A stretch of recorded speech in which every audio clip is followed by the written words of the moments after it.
নমস্কার বন্ধুরা, রুমিস taste and ট্রাভেলসে সকলকে স্বাগত। আজকের রেসিপি ঝাল ঝাল মটন কারি, যেটা প্রায়শই আমরা করে থাকি। আমার সেই রেসিপিটাই আমি আজকে বন্ধুদের সঙ্গে শেয়ার করব।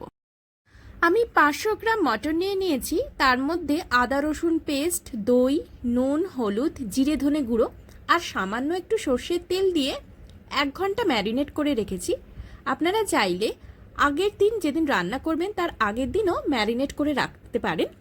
যত বেশি ম্যারিনেট হবে আপনারা সকলেই জানেন, তত মাংসটা তাড়াতাড়ি সেদ্ধ হয়ে যাবে আর খেতেও অসাধারণ লাগবে। মাংসটাকে ম্যারিনেট করতে রেখে আমি কড়াইতে 6 চামচ সর্ষের তেল নিয়ে নিয়েছি এবং তেলেতে 4 থেকে 5টা আলু আমি ডুমো ডুমো করে কেটে সেগুলোকে ভেজে নিচ্ছি। প্রথমে আলুগুলোকে লাল লাল করে ফ্রাই করে তুলে নেব, তারপরে মশলা কষাতে শুরু করব। শীতের আলু একটু শক্ত ধরনের হয়ে থাকে, সেই জন্য আলুগুলোকে ফ্রাই করতে আমার একটু সময় লেগেছে। সারা বছর আলু জেনারেলি এতটা শক্ত হয় না, কিন্তু এই সময়ের আলুগুলো একটু শক্ত হয়, তাই প্রায় 5 মিনিট মতন আলু ভাজতে সময় লেগেছে।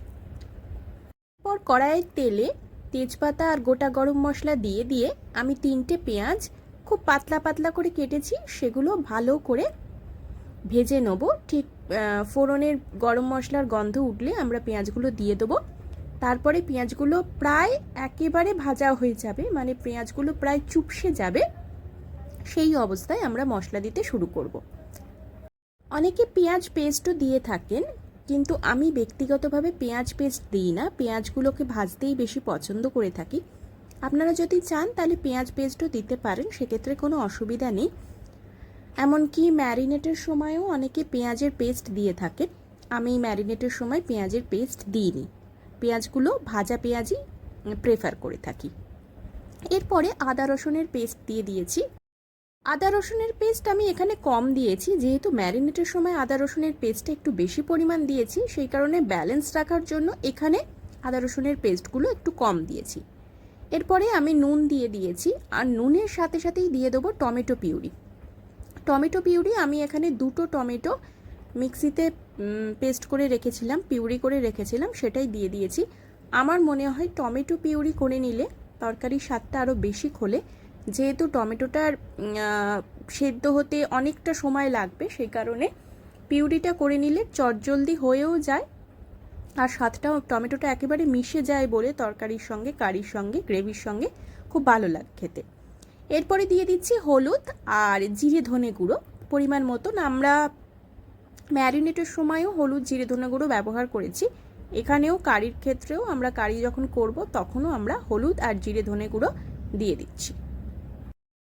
খুব ভালো করে কষাতে থাকবো। আমরা সকলেই জানি মটনের কারি বা গ্রেভিটা একটু কষাতে বেশি হয়, কারণ মটনের একটা স্মেল মতন থাকে।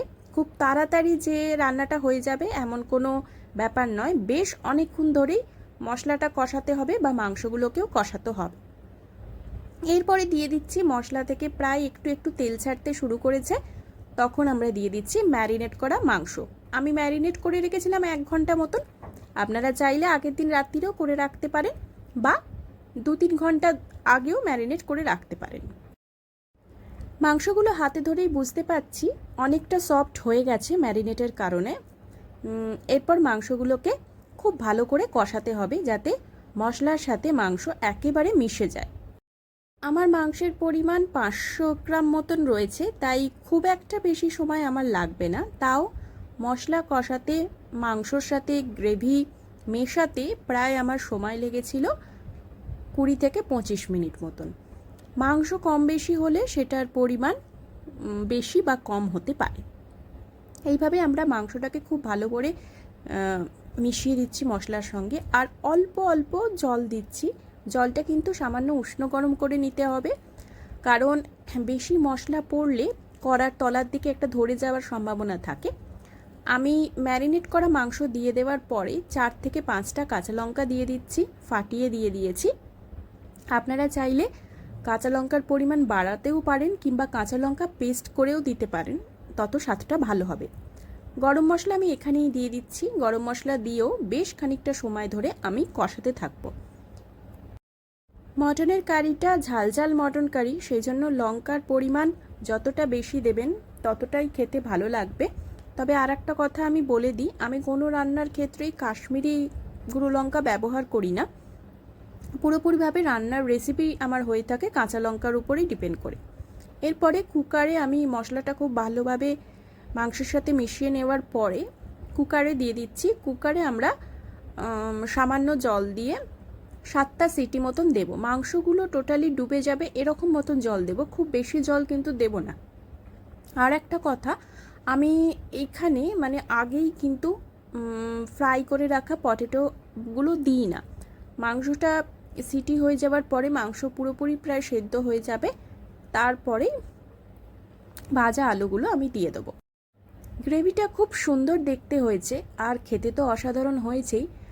গ্রেভিটা সুন্দর হয়েছে এই কারণে বলছি, আমরা রান্না করতে করতে প্রায়শই বুঝতে পারি, রেসিপির কালার দেখে বুঝতে পারি যে খাবারটা খেতে কীরকম হতে চলেছে। এটা অনেকটা অভিজ্ঞতার ওপর ডিপেন্ড করে। ফটোটাতে কতটা বোঝা যাবে বা ভিডিওটাতে কতটা বোঝা যাবে আমি বলতে পারবো না, কিন্তু কালার দেখেই আন্দাজ করা যাচ্ছে মোটামুটিভাবে। কুকারে আমরা নিয়ে নিয়েছি, এরপরে কুকারে আমরা 7টা সিটি মতন দেব।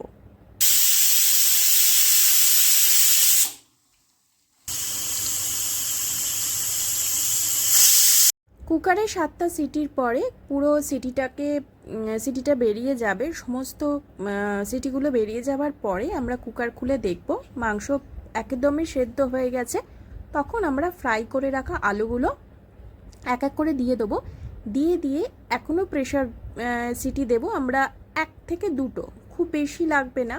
আবার বেশি সিটি পড়লে কি হবে, আলুগুলো খুব বেশি সেদ্ধ হয়ে যেতে পারে, তখন মটনের কারির সাথে আলু সেদ্ধ মিশে গিয়ে কারিটা নষ্ট হয়ে যেতে পারে। সেই জন্য খুব বেশি নয়, সেটা আপনারা বুঝবেন কতটা দেবেন বা আলুটা কেমন কতটা সিটি পড়লে সেদ্ধ হয় সেটা একটা আন্দাজ থাকবে, সেই অনুযায়ী দেবেন। আমি মোটামুটিভাবে 2টো সিটি দিয়েছিলাম, 2টো সিটি পরেই প্রেশার কুকারে ঢাকা খুলে দিয়েছিলাম। আমাদের ঝাল ঝাল মটন কারি একেবারে রেডি। পুরো ভিডিওটা কেমন লাগলো অবশ্যই জানাবেন। ভিডিওটা ভালো লাগলে like, share, subscribe my channel Rumi's taste and travels. আর যারা ফেসবুক থেকে দেখছেন তারা অবশ্যই Rumi's taste and travels official পেজটাকে ফলো করে নিন। বাবাই অ্যান্ড টেক কেয়ার, সকলে ভালো থাকুন।